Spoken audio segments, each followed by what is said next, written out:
Hi, I'm Lori Allred, and I'm here today to show you a new tool from i-magicut. Now, one thing i-magicut is very good at is innovative tools, and this one is one of my favorites that they've recently released, and I'm excited to share it with you. It's called the i-magicut.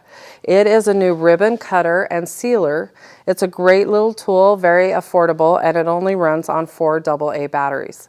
And rather than tell you all about the tool, I'm going to show you what it can do. It comes packaged like this. So when you're in the store, you know what you're looking for, but this is what it looks like when you pull it out of the packaging. It's a fun little tool. We're going to turn it to the on position. That is a safety feature, and you'll see that light come on. Once you've turned that on, it's not actually conducting heat until we press down on this large button. Now there is a wire inside of this tool that once you press down, it cuts through your ribbon, both going down and coming up. So let me show you how that works. So I have some sheer ribbon right here.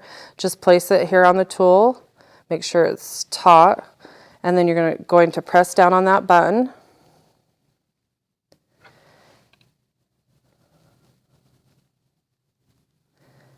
And then just release it, and it seals both ends of the ribbon. Of course, we don't need that piece, but it's sealed it here, so I'm not going to have any more fraying on my projects. And that's one thing I love about this tool, because I use some beautiful ribbons. I've spent a lot of money, and I don't want that fraying on the ends of my projects. So here's another trick that I think is really fun. They've introduced, or they've designed it so that there's these great little marks on here that shows both a straight line and a line on a diagonal. That's so you can cut your ribbon either direction. So to cut it on a diagonal, so we have that really pretty end cut, I'm going to place it here on my tool, press down, same thing again. We're going to press that down.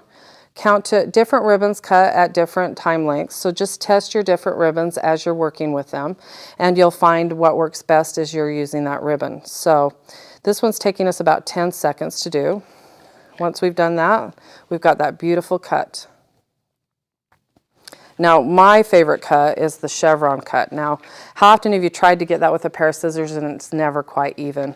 Well, there's a simple trick to that. Take your favorite wide ribbon, fold it in half, place it on a diagonal in the tool. So I push this down. Because this is a grosgrain ribbon and it's a little bit thicker, it's going to take me longer to cut through this ribbon.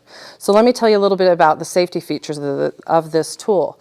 I would suggest when traveling with it, you remove the batteries, just to be on the safe side. You wouldn't want to have anything melt in your bag or whatnot. So just remove the batteries, throw both of them into a bag, and you should be fine. The other great thing about this tool is make sure you put it in the off position, and you should be fine. So we've got this beautiful cut that's sealed on both ends. This works great with all types of ribbon up to this length, so you can do a lot of really cool projects. In fact, let me show you some of the projects that we did today. This project right here, I've used a grosgrain ribbon, a sheer ribbon, and even my tool. Now the tool does melt quite together a little bit, so practice with your tool until you get the right feel for it, and then you can put together some fun projects. This one my daughter, who's 14, did on her own. We like to give very inexpensive notebooks as gifts, and so just take some coordinating ribbon that goes with the notebook, tie it on here, and then she just took the tool and just sealed off each of the ends of the ribbon, cutting them down to a shorter length, because this book will get a lot of handling, and we didn't want the ribbons to fray. So remember, with any of your projects that you're used to cutting with scissors, toss the scissors, use the i-magicut. Now, just as a quick review, the i-magicut does have a safety feature. Make sure you turn it to the off position when you're done. It does run on 4 AA batteries, and it will cut up to 3 inches in length. You can cut it on both a straight cut or a diagonal cut. It works with all of your synthetic ribbons, not cotton, but it will work on your grosgrains, your shears, most of the manufactured ribbons out on the market. And you can use this on a variety of projects. So be sure to ask for it at your local retailer today.